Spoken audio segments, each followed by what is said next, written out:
Ak má investor k dispozícii určitý kapitál a nechce si kupovať investičný byt, napríklad kvôli starostiam s jeho údržbou a správou či následnou likviditou, má aj iné možnosti, ako investovať do nehnuteľností. Stále platí, že kúpa investičného bytu je vždy lepšia možnosť ako to, že by mali peniaze strácať na hodnote v banke. Nehnuteľnosť je z dlhodobého hľadiska aktívom, ktoré na hodnote neustále rastie. Pritom prináša pasívny príjem z prenájmu. Dnes sa porozprávame o výhodách a nevýhodách investičných bytov, cenách nehnuteľností a ďalších možnostiach investovania nie len na realitnom trhu. Viac mojimi hostiami Martinom Krištofom, investičným analytikom spoločnosti Haberl a realitným expertom Viktorom Optulovičom. Páni, dobrý deň, vítajte.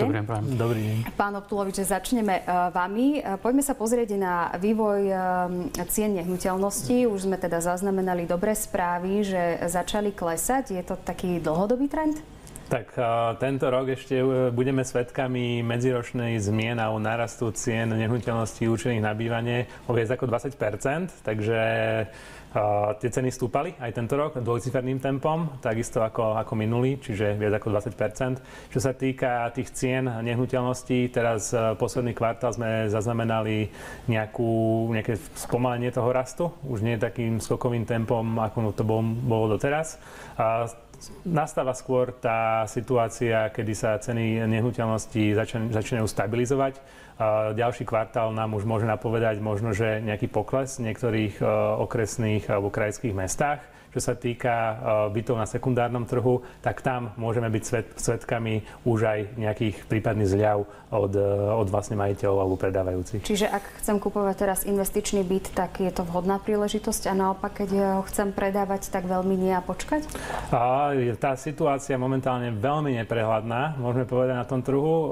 Najbližšie 6 až 8 mesiacov budeme vedieť, že akým smerom sa ten realitný trh naozaj bude uberať, ale čo sa týka nákupu nehnuteľností pre vlastné bývanie, je to vzhľadom na stále nízke úrokové sadzby na úrovni v priemere 4% stále dobrá možnosť alebo voľba, ale skôr na nákup tej investičnej nehnuteľnosti za tým cieľom toho následného prenajmu. Možno, že tá najsprávnejší čas ešte len príde neskôr. No a povedzme si, ja som v úvode teda spomínala, že a celkovo to stále hovoríme, že to, že kúpime investičný byt, neznamená, že tam končia naše povinnosti, ale práve naopak, práve vtedy začínajú a nie je ich málo.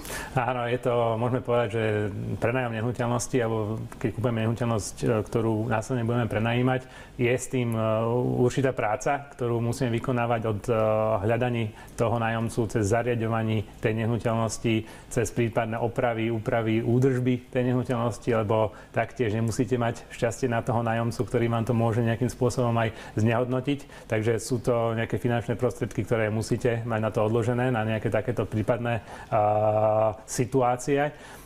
Takže áno, tá návratnosť alebo momentálna tá výnosnosť z prenajmu tých investičných nehnuteľností na Bratislavskom kraji sa pri dnešných cenách nehnuteľností pohybuje niekde na okolo v úrovnioch 3%.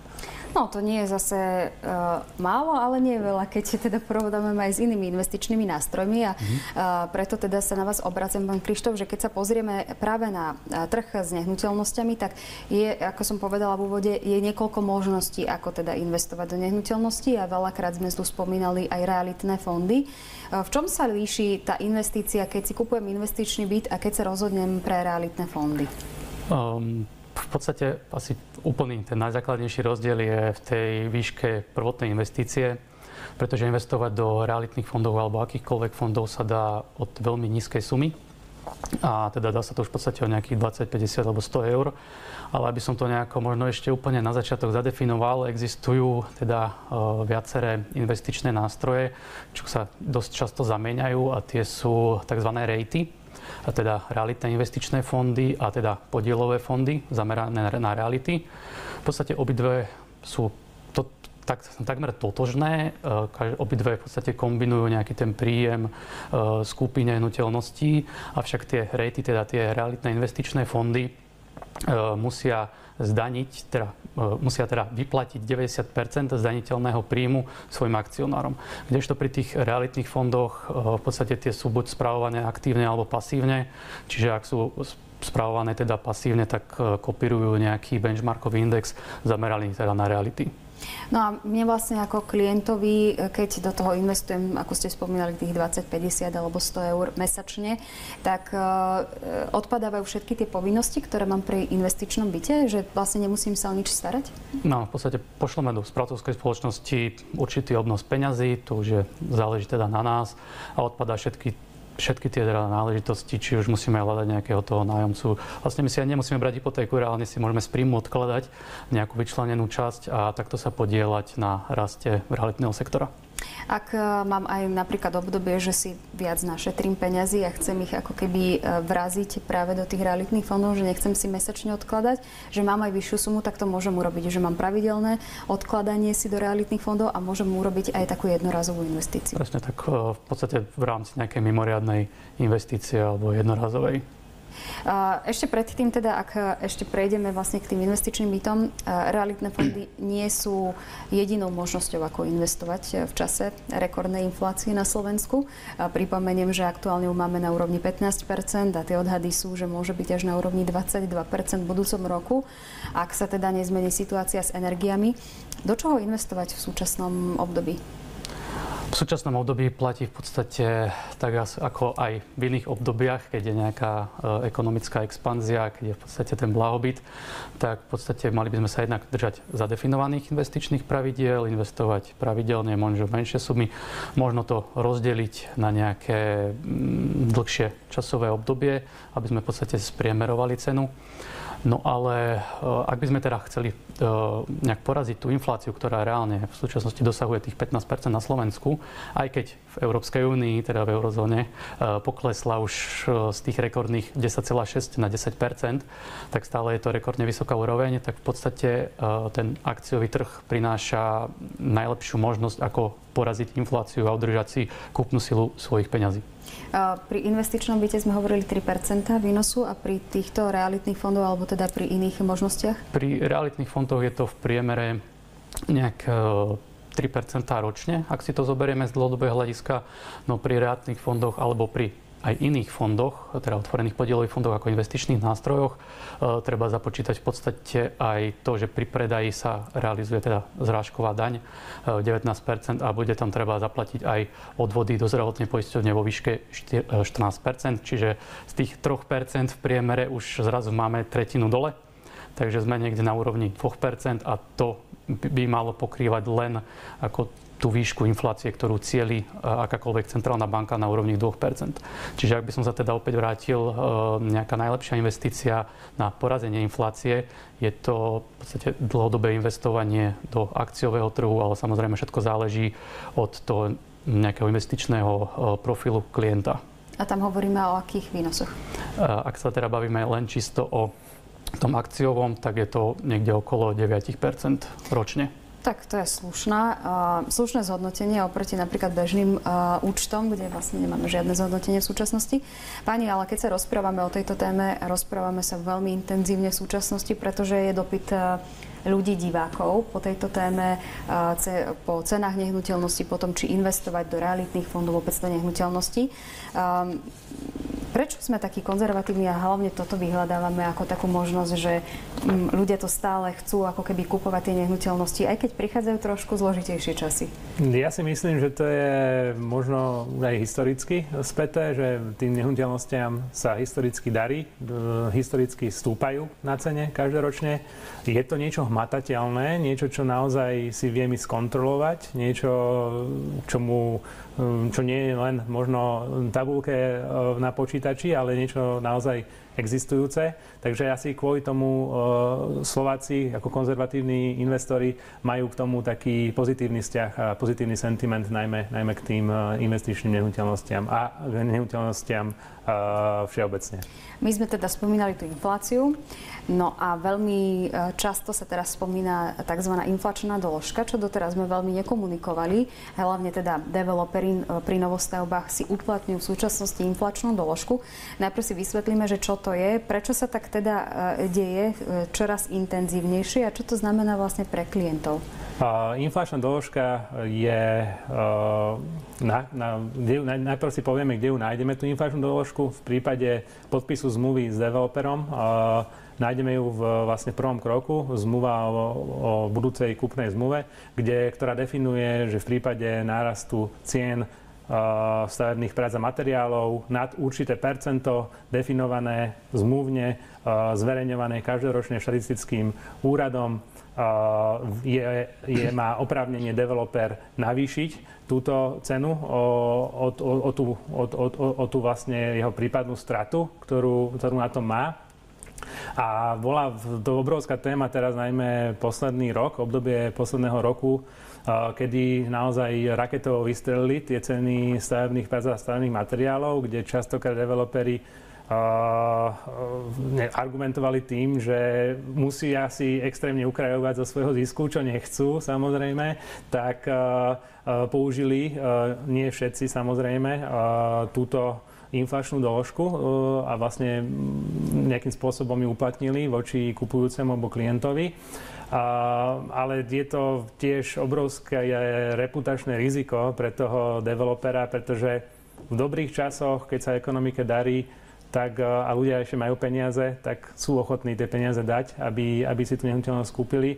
Ale v prípade, že sa bude predávať menej, čo sa už momentálne na trhu deje, tak bude si aj ten klient vedieť vybrať z tých ponuky tých nehnuteľností a aj vybrať aj developera, s ktorým do tej spolupráce pôjde. Taktiež bavíme sa v čase nárastu tej ekonomiky, keď sa je v dobrej kondícii, darí sa jej o inflačnej doložky, ktorá bola uplatňovaná niektorými developermi, ale nikto nerozprával o deflačnej doložke. To znamená, že v prípade, že naozaj rapidne klesnú ceny tých stavebných prác a materiálov, tak či má ten klient nárok na vrátenie nejakej sumy, ktorá bola vlastne dohodnutá. O tom sa už vôbec nerozpráva.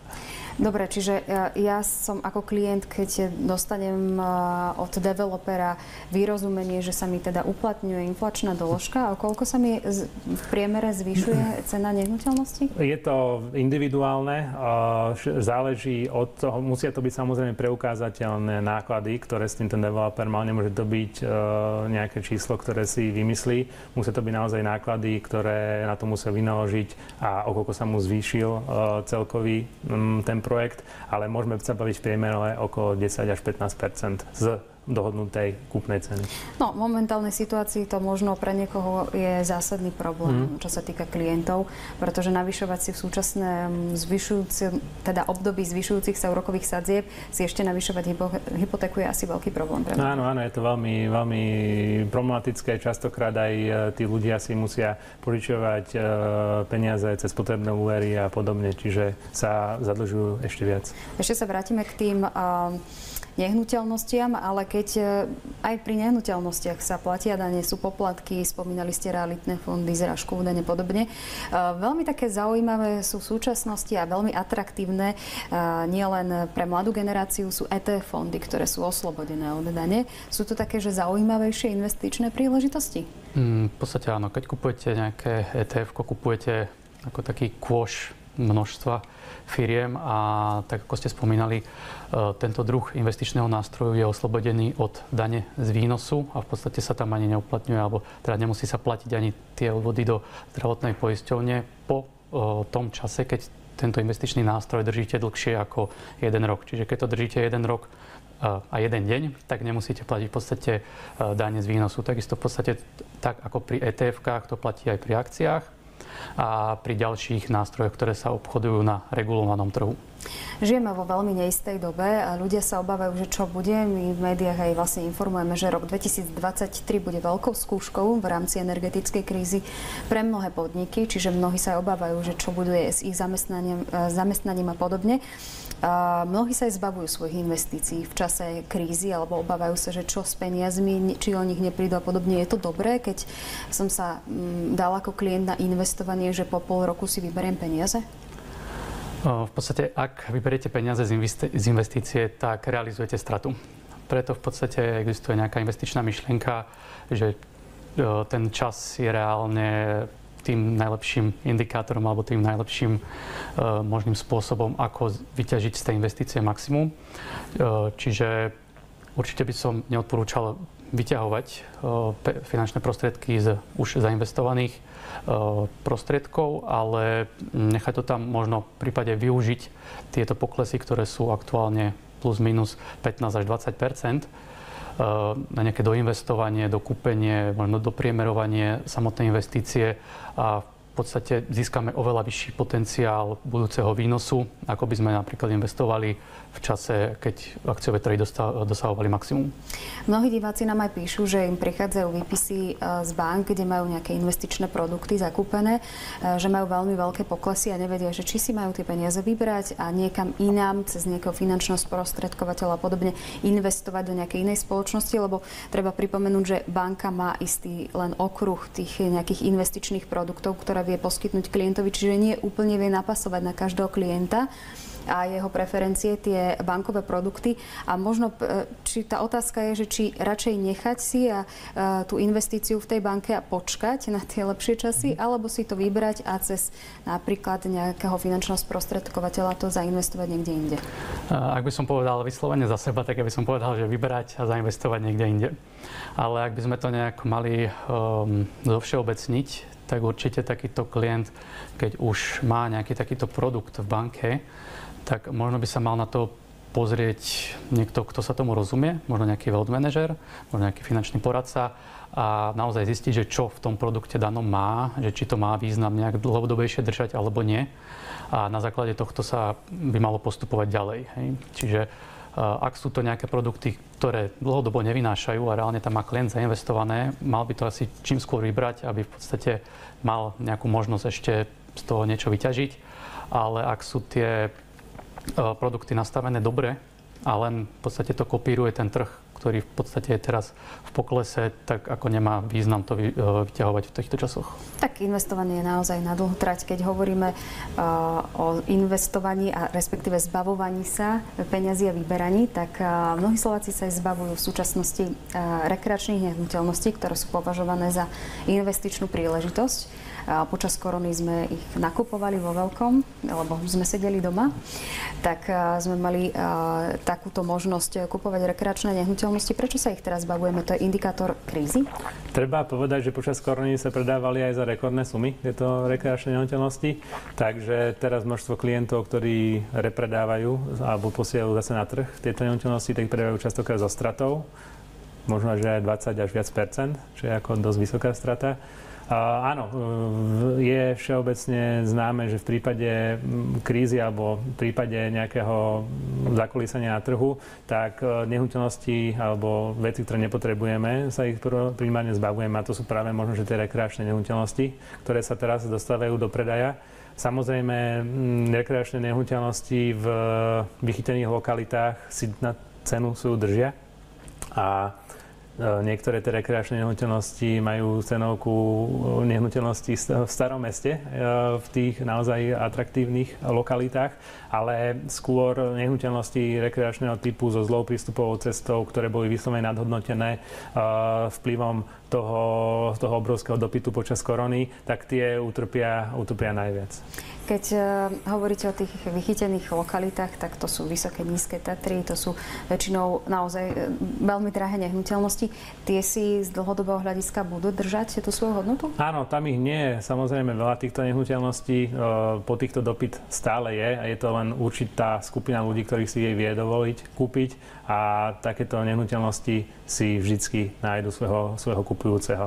Samozrejme, v prípade nejakej dlhodobej krízy alebo dlhodobej neistoty na trhu, aj tieto nehnuteľnosti by sa dostali do ponuky so zľavou. Ale momentálne neevidujeme nejaké podstatné zľavovanie práve týchto nehnuteľností v tých najlukratívnejších lokalitách. Taká otázka ešte na záver na vás oboch, pretože teraz sa dostáva do popredia otázka, že či budú mať realitní makléri menej práce v súčasnosti pri rastúcich úrokových sádzbách a v súčasnej situácii energetickej krízy a podobne, a či finanční sprostredkovatelia a budú mať naopak viac práce, keďže stále hovoríme o rastúcej inflácii a nejakým spôsobom investovania peňazí, tak hrozí, že teda sa zredukuje ten počet kvôli tomu, že čo nastáva na realitnom trhu, že ten dopyt klesá? Určite oportunistickí realitní makléri, ktorí sa viezli na vlne ľahkého predaja tých nehnuteľností. Častokrát boli, môžeme povedať, nejakými aj štatistami na tej obliadke tej nehnuteľnosti, lebo sa prakticky predávali až sami. Hej. Momentálne je naozaj, by som chcel vyzdvihnúť prácu toho realitného makléra, pretože práve ten realitný maklér správne určí tú transakčnú cenu tej nehnuteľnosti, aby sme neboli svedkami toho, že sa nakupí veľmi veľa nehnuteľností na trhu, dopyt samozrejme, že oslabil a budú tieto nehnuteľnosti nepredajné. Takže už nie sme v lete 2022, nie sme ani na začiatku roku 2022, je december 2022 a tá situácia je niekde inde. Takže práve si myslím, že tá práca toho realitného makléra teraz ten dobrý realitný maklér sa uživí. Čo nás čaká roku 2023 s cenami? Tak nechcem predikovať úplne, čo sa stane, ale myslím si, že tie byty na tom sekundárnom trhu, čiže tie staršie nehnuteľnosti, bude očakávať ešte nejaký pokles. Momentálne sme na úrovni tých 5-10, môžeme sa dostať niekde na úroveň 15 až 20% zníženia tej ceny. Novostavby si zatiaľ svoju cenovku držia aj vplyvom tých rastúcich, hlavne cien stavebných prác momentálne. Takže ľudia, ktorí potrebujú bývať, nemajú na výber. Tú nehnuteľnosť budú musieť kúpiť v tom čase alebo v tej situácii, v ktorej sa nachádzajú. Ale tí, ktorí chcú investične nakúpiť možno, že staršiu nehnuteľnosť, tak je možné, že tá pravá chvíľa ešte len príde. No a ešte teda tá otázka na záver v rámci tých finančných sprostredkovateľov, keď teda strašíme, to infláciou strašíme, len dávame tie naozaj fakty na stôl. Keď už idem investovať v takýchto zložitých časoch, radšej sa spoľahnúť na nejakého odborníka alebo ísť na vlastnú päsť a na vlastné riziko? Určite by sa ľudia, ktorí majú normálne zamestnanie alebo podnikajú, mali spoľahnúť na odborníka, teda primárne toho wealth manažera, aby v podstate nezakopli a do budúcna ich to neodradilo od investovania ako takého. A neprišli o veľa peňazí, čo veľakrát informujeme v našom vysielaní a teda aj investujeme. V tejto chvíli vám, pani, ďakujem za informácie. Pekný deň. Ďakujem za pozvanie. Pekný deň. Mojimi hostiami boli Martin Krištof, investičný analytik spoločnosti Haberl a realitný expert Viktor Optulovič. Reláciu Investujete nájdete aj na našom webe v archíve na teatri.com. Vidíme sa opäť v útorok o 17:30. Dovtedy dovidenia.